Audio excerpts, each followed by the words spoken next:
Welcome to this week's episode of What's at Stake. I'm your host, Yelan Moy, a managing director here at Penta. And I'm Brian DeAngelis, a partner and head of the DC office here at Penta. Today, we're joined by a special guest, Deborah McCrimmon, Ripple's Vice President and Deputy General Counsel. Ripple is the leading provider of digital asset infrastructure for financial institutions, delivering simple, compliant, reliable software that unlocks efficiencies, reduces friction, and enhances innovation in global finance. With a proven track record working with regulators and policymakers around the world, Ripple's payments, custody, and stablecoin solutions are pioneering the digital asset economy, building credibility and trust in enterprise blockchain. That's why we're so excited to have Deborah with us today. She helps lead Ripple's legal strategy. Deborah, welcome to the podcast. Thank you for having me. I'm happy to be here. Deborah, you're actually the third person we've had on from Ripple. They're longtime guests here on the podcast. Great. So, friends of the pod. Yes. And one of the things we like to do is get to know the different folks who are joining the podcast and kind of what led them to where they are today. So jumping right into it, why don't you tell us a little bit about yourself and what you're focused on at Ripple? Sure. Well, thank you again for having me. I'm Vice President and Deputy General Counsel at Ripple, where I lead teams supporting litigation, employment, and then legal advice for one of our business units. I've been practicing law for more than 20 years now, which is kind of crazy to say. And I joined Ripple in early 2018 as the sole litigator. At the time, I think we were a legal team of 5 lawyers when I joined. And I think it was around employee 210-ish, more or less. Wow. Since that time, we've grown a lot. The company's changed a lot. The industry's changed a lot. And our legal team has grown as well. Today, I spend most of my time managing high-stakes litigation, including our engagement with the SEC. And beyond the courtroom and my matters, I'm also deeply invested in mentoring, especially our amazing team of women lawyers around the world. Yeah, I love it. I love to see more women in finance. That's fantastic. And we'll get more into that in just a little bit. But for those in our audience who may not be as familiar with crypto or with Ripple in particular, tell us what the company does and what problem you all are trying to solve. Sure. So at Ripple, we're building what we call the Internet of Value. And what we're focused on is trying to make money move as seamlessly as information moves today. So you can send an email across the world, you have it in a second. Money, it's not so easy. Right now, sending money across borders is slow. It's really expensive. It's opaque. And it's crazy we can stream a video from the space station, but we can't send money in real time globally. Believe it or not, it's actually still faster to get on an airplane with cash and fly overseas than it is to send money using traditional banking rails. Okay, that's crazy. That's a crazy stat. I feel like we've been talking about this for 20 years. Yeah, my young son overheard this on a meeting. Our CEO was actually giving a company meeting, and he overheard Brad saying this exact same thing. It's faster to get on a plane and travel with money than it is to use traditional rails. And my young child, I think he was 8 at the time, he goes, that is some crazy stuff. So even at 8 years old, he figured that one out. Deep insights. Yes, exactly. So Ripple's a leading provider of digital asset infrastructure for financial institutions. Our payments, custody, and stablecoin solutions are built on simplicity, they're built on compliance, and they're built on reliability. Together with customers, partners, and the developer community, we are transforming the way the world tokenizes, stores, exchanges, and moves value. As you mentioned earlier, Ripple has a proven track record of working with regulators and policymakers around the world to support the transformation of traditional finance, and I'm lucky to be a part of that. Our solutions leverage the XRP ledger and its native digital asset, XRP, which was purpose-built to enable fast, low-cost, highly scalable transactions across developer and financial use cases. Ultimately, our goal is to really transform the way the world tokenizes, stores, exchanges, and moves value. So I want to ask what motivated you to become a lawyer, but maybe also, did you ever envision you'd end up at one of the leading crypto companies, kind of leading up their legal teams? The answer to that is easily no. Yeah. In fact, when I was making the decision about whether or not to become a lawyer, blockchain and crypto was not a thing. So maybe stepping back, I had always known I wanted to go into a profession where I could do something that gave back. When I was in college, I was thinking about getting my master's in social work or a law degree. And I decided that a law degree provided me a few more options. I felt like I could go in a bunch of different directions if I got a law degree versus a master's in social work. So I ultimately decided to go to law school. And when I first became a lawyer, like I said, I wasn't thinking about crypto or blockchain, but I started thinking about making a jump from private practice, where I was for about 14 years, to an in-house position, because I really was looking for an opportunity to sort of dive deeper with my clients. Sure. I worked at a leading law firm in San Francisco. A lot of our clients were technology companies, early stage tech companies. And I, as a litigator, was really helping them with a very discrete issue most of the time. And so I got to know that issue very, very well, whether it be a breach of contract or an issue with some technology. But I didn't get an opportunity to know their bigger picture, their bigger strategies, their goals. And I felt like I wanted to do that. I felt like something was missing. Makes you curious, yeah. Yeah. And so I remember having a client who I'd gotten very close with as we went through a very contentious piece of litigation. And at the very end of the case, he said to me, we settled it up, and he said to me, he goes, Deborah, I love you, but I hope I never see you again. Right. I get it. Not personal, right? Exactly. Like, he was this serial entrepreneur. I think he's gone on to found a number of additional companies, and this litigation was just noise for him. It was such a distraction. They were so small that they didn't have an in-house legal team. So I'm spending time with the CEO and the COO trying to put together their defense. And it was really unfortunate for him, despite the positive relationship we had. So at that point, I decided, hey, I want to jump in-house. Check it out. And I want to come back to something you mentioned at the very beginning of the conversation, which is the mentorship that you've done along the way and the work that you've done to help maybe other women in the industry to balance. I hate using that word because we all know there's no balance, but to juggle really, what is a very demanding career as well as a very demanding home life. I know I'm a mom of 3. You're a mom of 3. I think Brian's a dad of 3. So we all know that it can be a struggle. And so would love to hear how you have approached that through your time. Yeah, I mean, I wish I had a silver answer, like how advice to give to people. I think I've been very fortunate. I think there are a lot of reasons and people I can point to who have made and helped me make this career possible. Juggling 3 kids, it's a lot, but it's also really awesome. And even though all 3 of my kids have said, we hope never to be lawyers, ever. They'll change their mind, Okay, just like that you did. Yeah. But yeah, I mean, I think, taking it day by day, I think being really organized is helpful. Having people in your corner who believe in you, I think is really important. I also think recognizing and being okay with things are never going to go the way you planned. So you've got your schedule, you've got everything lined up. Somebody's going to get sick. Somebody has a work travel or something comes up. And so you need to be flexible. You need to sort of roll with the punches. And through most things in life, I think having a little bit of humor helps as well. It's great advice. Yeah. Tell me a little bit. So you decide to leave your law firm, you go into Ripple. That was still pretty early days. What was it like then compared to what we're seeing today with almost a very mature market now? Yeah. It's funny. In some ways, it was very different. And in some ways, it seems exactly the same. Sure.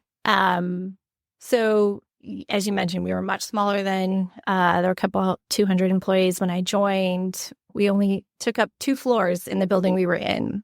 And everybody knew everybody. It was incredibly collaborative. Things were moving very, very fast. The ideas that people had, this is early 2018 for the blockchain space. I mean, it was just incredible how creative people were. That's maybe not my strength. So I was just felt such an opportunity working with people who had all these amazingly innovative ideas. They still have those ideas or different ideas, but still ideas. And that part of the job in Ripple remained the same. Really big thinking, really trying to achieve this internet of value.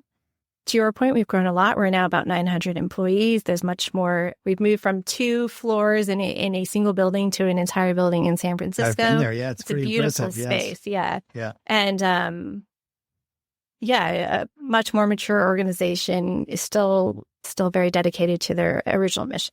I'm curious about all those big ideas. Are you more the lawyer that's telling them when to stop, or more the lawyer, how are we going to figure out how to make this big idea happen? Because it's a pretty creative space. Yeah. Well, that's what's really exciting about this space. And as a lawyer, thinking through some really challenging, difficult questions for which there are not great rules of the road. So how do you advise your client in a way that is in line with the laws as best you understand them to be? I think that's what I love best about this job. And then public advocacy around the issue. Given just the scale of this case, its implications for token classification, we'll get into the broader regulatory climate, everything. Can you just briefly walk us through the history of the SEC's lawsuit and maybe your initial reactions when that first came across your desk? Sure, happy to. So the SEC sued Ripple's CEO, and its former CEO and executive chairman 3 days before Christmas 2020. And what the SEC was alleging was essentially that all of Ripple's distribution of the digital asset XRP from 2013 until December 22nd, 2020 were securities. So it was this extremely broad, extremely voluminous set of allegations. The allegations hinged on this question of whether or not the digital asset XRP is a security under the securities laws, and therefore if Ripple's sales or distribution of XRP were securities transactions. This was a registration case. The SEC's allegations were Ripple failed to register its sales of securities. This was not a fraud case. This was not a market manipulation case. Right. This was a very technical registration case, but it was a very important question for Ripple, obviously, and for the industry. Yeah, many others shortly after Ripple. Exactly. Yes, In our view, and I continue to believe this today, the SEC's legal theory stretched the definition of security far, far beyond what it was ever intended to be, and that the SEC was acting far outside their mandate from Congress. Our stance, which was later affirmed by the court several years later, after very hard-fought litigation, was simple, actually, but really important. It was that XRP is not a security. There were lots of ups and downs before we were sued. Sure. So you asked me what were my initial reactions. Yeah. A lot of ups and downs before we were sued. It was pretty surreal. The timing was terrible. But we knew right away we were in it to fight it. This was not just for Ripple, but it was for the industry, and we were ready. Yeah, it was sort of a defining moment where there wasn't much, Congress, the SEC, they weren't very educated on, this technology, this industry. And so this was really the starting point of a lot of that. Yes. And in terms of your question around like the XRP army and the media attention and the public scrutiny, I never anticipated that when this lawsuit was filed. That was a surprise, a very pleasant surprise, but it was definitely something I had not anticipated or was on my radar at all. You were heads down in this lawsuit for years, just working in the weeds every day, sort of fighting back against this allegation from the SEC. What was that like for you to be so singularly focused on this case? Yeah. Are you still recovering? 2021 was intense. For non-lawyers, this lawsuit felt like it went on forever. And it did. It went on for many, many years. The most labor-intensive part of a lawsuit is what we call the discovery period. And so that's when you're exchanging documents. But in our case, because we were suing the government, the documents largely went one way. It was very voluminous requests on Ripple, although we were very successful in getting some documents from the SEC. There are depositions, there are subpoenas. It is an extraordinary amount of work. And we wanted to move fast. We wanted this regulatory clarity. We wanted to get this case over with. We wanted resolution quickly. And so we pushed for a very short discovery period. We said 6 months. We can do this in 6 months. And we were ready to do that. And then the SEC went in and asked for more time. So they asked for a couple more months. I have had cases in my prior life that have discovery periods that last years. But we had this case, we were focused on trying to get it done quickly. So we pushed things very, very fast. I think one of the most interesting things about this case, and you mentioned it a little bit, Brian, was around the public interest. Yes. When a case starts, you have what's called a case management conference. And it's really kind of a boring thing. It's all about just setting up the schedule. You submit something to the court in advance that the parties have worked on to basically say, how long is discovery? When are we going to file these kinds of motions? When is trial going to be? How many days do you need? Pretty boring. So we call into our case management conference because this is during COVID. And so all of our hearings are by phone. The phone line at that first case management conference accommodated 500 people. The line maxed out. Wow. And somebody on my team, on our internal team, a lawyer, a litigator, was like, Deborah, I can't get on the call. It's blocked. And I thought, oh my gosh, this is crazy. The CMC starts, and the judge starts off by saying, we have a group of law students on the line from a law school that I can't recall the name of in Florida, who are taking a securities law and blockchain course. So, counsel, would you like to start off this CMC, which means case management conference, by giving a little background on the case? That is so unusual. Yeah. It is so unusual, but we were like, yes, we would love to. And we seized that moment. But again, 500 people, law students calling in, is just very strange. Our next hearing is it's a dispute over subpoenas. It's like the most boring thing ever. And the court had now gotten savvy to, hey, this case is getting a lot of attention. So they opened up a call-in line for 5,000 people. Max that one. The line maxed out. Oh, my goodness. Wow. I mean, when I was in private practice, my own clients didn't show up to discovery. And they were paying you, right? Yeah. And it was a very hard fought case. So we had a lot of hearings on discovery motions, and which is, again, fighting over documents and depositions and the like. And those lines maxed out every single time, which is just really incredible. Is this the point where you're thinking like, ooh, this is history? We're like really defining something here. Yeah. I also think it was this point in time where I realized this case is touching a lot of people. Yeah. In ways that certainly I don't think the SEC anticipated. I certainly didn't anticipate.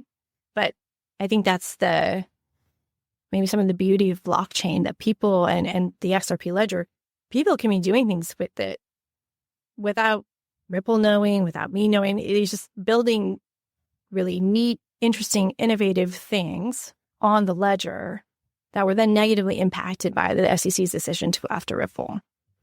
I think that bothered a lot of people. I think it did. And yeah, I'm curious, you mentioned a few, but I'm sure there were other tough periods during this case because you had just the industry and the attention around it fluctuating at different points and public opinion turning at different points. But it's been quite a few years for the industry. It has. I think a really positive moment where I personally felt the tide turn was we were several months into the lawsuit. We were having a hearing over getting documents from the government, which rarely happens. And we fought very hard to get some of their documents. And oftentimes when you have a hearing, the court will listen. The court will read the briefs, listen to argument, and oftentimes the judge will say, all right, I'll take it under submission. I'll think about it. I'll issue an order later. So we're at this hearing about getting documents from the SEC. And they were fighting hard, too, to say absolutely no. And it was the only hearing, I believe, where the court ruled that day. And she said, yes, Ripple gets documents. And I felt a little bit of a tide turn in that moment. And that was a very good day after some very hard months. Yeah. Can I ask, how important were those people who are impacted by the potential allegations from the SEC, what Brian referred to as the XRP army? How important were they, do you think, in helping turn that tide and advocating for Ripple? Yeah. So I think that they were very helpful for a couple of reasons. I think number one, it's a very long story, but there was a lawyer who intervened into our case, actually, which is very unusual, purporting to represent thousands of XRP holders. And so I think it gave the court visibility that, hey, this lawsuit that the SEC brought against Ripple is not just about Ripple. It impacts a lot of people. So that's point one. Point two is one of our defenses that we had was a fair notice defense, that Ripple did not have fair notice of the law and the claims that the SEC could bring because, as we said, like the SEC's interpretation of what was a security was so far afield from what the law had previously said, in our view. And so to support that, we were looking for speeches, talks, things the SEC or the government had said related to blockchain, crypto, XRP, Ripple. And the XRP army mined that for us. We didn't ask them to. But once they saw this defense in our answer, people started finding things. I could have paid lawyers thousands of dollars, literally thousands of dollars to do that. And yet they were finding it and posting it on Twitter. And that was tremendously helpful for me. So let's fast forward a little bit. We're now in summer 2023. Judge Torres rules that XRP in and of itself is not a security. Can you fill us in a little bit on the meaning and implications of her decision there and maybe what the last couple of years have been, what's been going on since then? Sure, yeah. So in July 2023, Judge Torres ruled on the parties' motions for summary judgment. And as you said, one of her key holdings was that XRP in and of itself is not a security. And that was huge. Huge, it's a huge moment because it made clear that the SEC's authority in this space has limits. She also ruled that Ripple's sales on exchanges were not securities, that other distributions Ripple had made, such as donating XRP to charities or paying employees in XRP, like those were not securities either. She did find that certain sales by Ripple, historical sales by Ripple, to institutional counterparties were securities. So after that order, then you go to the next stage of the case, which is the remedies phase, which is when Judge Torres had to consider, okay, I found this one bucket of transactions to be securities transactions. What do I do with that? What are the penalties and the remedies that I'm going to issue here? And ultimately, after motion practice, she imposed an injunction against Ripple, and she ordered a fine of $125 million to be paid to the SEC. After that order came out, judgments entered. Okay, now this case can be appealed. First up was the SEC. They indicated their intention to appeal the case fall of last year, and soon thereafter we filed a notice to cross appeal. Fast forward a little bit more. Yeah. We're in the beginning of 2025, and the SEC indicates their intent to dismiss their appeal. We have not responded yet with our cross appeal. Before we needed to do that, we actually entered into a settlement with the SEC where we'd agree to drop our appeal, and the SEC agreed that we will go back to the court together and ask the court to dissolve the injunction and to amend the amount of penalty that Ripple needs to pay from $125 million down to $50. That money, $50 million or $50? $50 million. Yeah. That money is currently sitting in an escrow account, which is something you need to do when you appeal. We have come back to Judge Torres. We filed together with the SEC a joint motion asking for the relief I just talked about, which is reducing the penalty and dissolving the injunction. Unfortunately, Judge Torres denied that motion a few weeks ago on procedural grounds, and so we have just, with the SEC, resubmitted that late last week. So it's still pending with her so as a thought. More to come. I want to go back to, I guess, the middle part of Brian's question, though, and ask you a question with a horrible pun in it, which is, what do you think are the ripple effects of Judge Torres's decision, not just for you all, but for the rest of the industry, because that was really what had drawn the interest and the attention, both from the media and the public in general, to this case. And now that there was a decision that XRP is not in and of itself a security, that has huge implications. Yeah, it's interesting. We touched on this a little bit earlier. Ripple was one of the first big players sued in late 2020. But over time, a lot of other big players and small players were sued as well in the crypto industry. And what we saw time and again was parties relying on our decision in efforts to try and convince, and advocate for themselves in their respective lawsuits.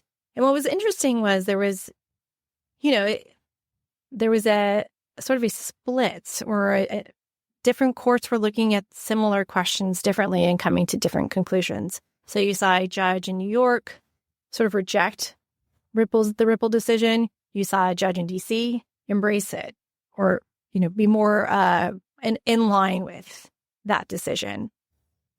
And I think, one thing that's really interesting right now is with the new administration, there's been a lot of change at the SEC in terms of rethinking their strategy on how are they going to approach crypto and crypto regulation. And really a move away from this regulation by enforcement approach that was very much the standard of the prior SEC. And so what we've seen is most, if not all, of the non-fraud crypto cases have been dismissed. Right. And this is happening right at a time when Congress is starting to seriously think about giving the SEC the right guidelines and rules of the road. So the SEC, the CFTC, the Congress is leaning in on this space, which is really exciting for players in the industry who have, new and old. Yes. Yeah. So a lot more to come. But Deborah, before we let you go, we always love to end this show with asking our guests for a little bit of advice or looking forward. So you were talking earlier about how much you enjoy mentoring women, other lawyers. You're, obviously a leader at this company in a pretty male-dominated industry. So just in closing, any advice you'd share with young attorneys at the start of their career, or particularly if they want to join crypto? Yeah, I always tell people to find something that you care about. You spend a lot of time at work. Being a lawyer is, like many other jobs and careers, requires a lot. And so you want to really believe in what you're doing. And if you do, it makes showing up for work and working as hard as you are so much more enjoyable. And beyond that, what I would say is to remember that kindness and humility go a long way. And humor. Yes. Try and inject humor. I mean, if I look back to those days right after we were sued by the SEC, what comes to mind is, despite how intense that time was, the teams we were working with internally were amazing. And just being human beings and being kind and thoughtful and cracking a joke when it seems like things are really tough goes a long way. Really helps. Yeah. Well, thank you. This has been a great conversation. Yeah. Thank you for having me. And to all our listeners, remember to like and subscribe wherever you listen to your podcasts. Follow us on X at PentaGRP and on LinkedIn at Penta Group. I'm your host, Brian, here with Yelan. And as always, thanks for listening to What's at Stake.